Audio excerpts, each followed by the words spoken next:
ජීවිත කාලය පුරාවටම මහ හුඟක් දේ ඉගෙනගෙන සමාජයට බෙදා හරින පුද්ගලයෙක් එක්ක.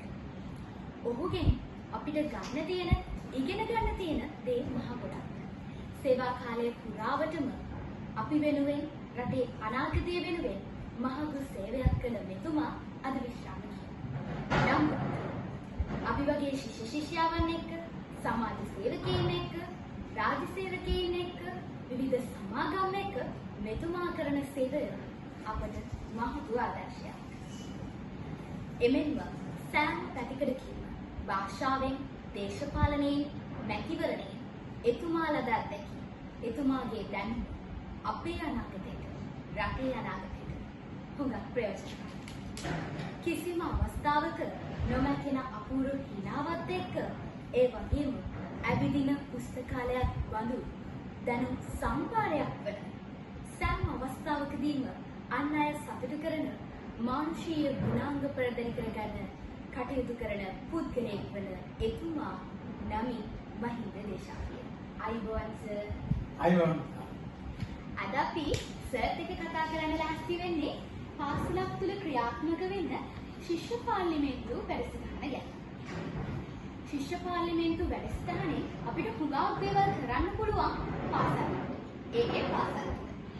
ඒ වගේම පාර්ලිමේන්තු සම්ප්‍රදාය ගැන ළමයි ගොඩක් වෙලාවට දැනගන්නේ, ඒවා ප්‍රායෝගිකව ඒ අත්දැකීම් ලබා ගන්නේ ශිෂ්‍ය පාර්ලිමේන්තුවක් තුළ.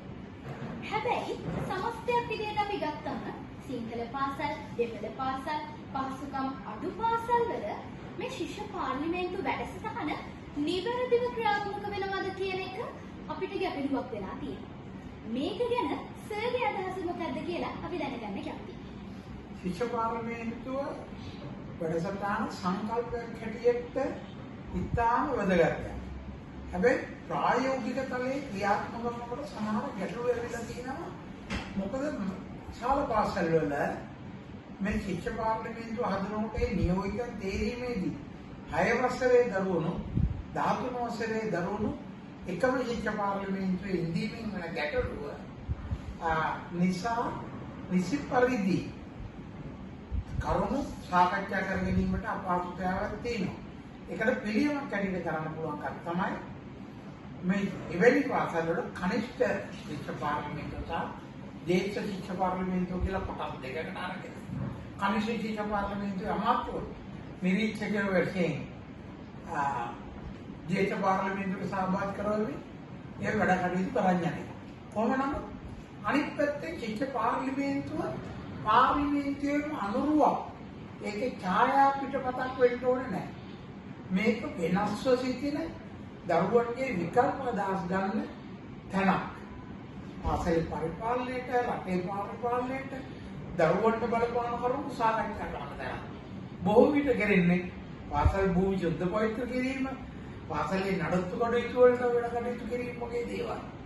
නමුත් මේකේ තියෙන වැදගත්ම කරුණ අරමුණ තමයි පාසල් ශිෂ්‍යාවන්ට ප්‍රජාතන්ත්‍රවාදයේ, නීති ආධිපත්‍ය, ඡන්දබලය, ඡන්ද දීමේ වැදගත්කම, අන්‍යයන්ගේ මතයට සවන් දීම, බෞද්ධරේ කැමැත්ත එකඟතාවය අනුව ක්‍රියා කිරීමට සූදානම් වීම යනාදී දූ දරුවන්ට ඉගැන්වීම තමයි මේකේ ප්‍රතිඵලය. ඒක නිසා අඳුම් වශයෙන් මගේ අදහස නම් මේ ශිෂ්‍ය පාර්ලිමේන්තුව තුළ සාකච්ඡා කරන්නට ඕන කරුණු තමයි තරුණයන්ගේ දිනය, ළමා දිනය, වැඩිහිටි දිනය, ඒ වගේ වරෙන්න ප්‍රජාතන්ත්‍රවාදී දිනය,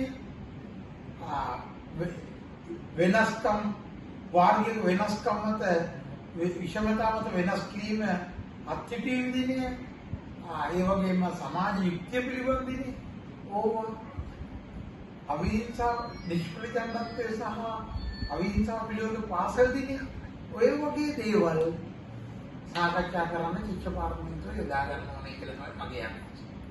ඕනෑම වැඩසටහනක් කරනකොට සර් අපිට විවිධාකාර ගැටලු මතුවෙනවා. ශිෂ්‍ය පාර්ලිමේන්තුවක් වගේ වැඩසටහනක් අපි ක්‍රියාත්මක කරනකොට අපිට මතුවෙන ප්‍රධානම ගැටලුවක් වෙනවා මේ දැනුම කියන එක. ඒ කියන්නේ පාර්ලිමේන්තු සම්ප්‍රදාය ගැන ගුරුවරුන් අපිට ශිෂ්‍ය පාර්ලිමේන්තුවකට අවශ්‍ය මත පෙන්වීම සිදු කරන්නේ. ශිෂ්‍ය පාර්ලිමේන්තු සම්ප්‍රදාය ගැන දැනුවත් වෙලා තියෙන ගුරුවරු අපිට අවශ්‍ය වෙනවා. ඉතින් සමහර පාසල්වල මේ පාර්ලිමේන්තු සම්ප්‍රදාය ගැන තියෙන දැනුවත් වීම නැති නිසාද මේ ශිෂ්‍ය පාර්ලිමේන්තුව ක්‍රියාත්මක වෙන්නේ නැත්තේ කියලා මට හිතෙනවා. ඉතින් ශිෂ්‍ය පාර්ලිමේන්තුවකට අවශ්‍ය වෙන පාර්ලිමේන්තු සම්ප්‍රදාය ගැන තියෙන්න ඕනි මේ දැනුම ගැන සර් මොකද්ද හිතන්නේ? වැඩේ තියෙන්නේ පුතා අපේ පාර්ලිමේන්තුවේ ඉදිරියට යන කාර්යභාරය ගැන ගැටලුවක් නෙන්නේ. විවාද කරන එකයි, කෑ ගන්න එකයි, නීති සම්පාදනය ගැන වක්කීමක් දාන්නේ නැහැ. ඇත්තටම නීති සම්පාදනය සහ දැනුම කොහොමද බෙදන්නේ කියන වගේ දේවල් ගැන එතන කතා කරන්න ඕනේ. එතන ආකල්පය තමයි අපි ගාවත් තියෙන්නේ. පොඩි චූටි සංවර්ධන වැඩ. ඩෙස්ක් දෙන එක, පාරවල් හදන එක, බෝක් හදන එක.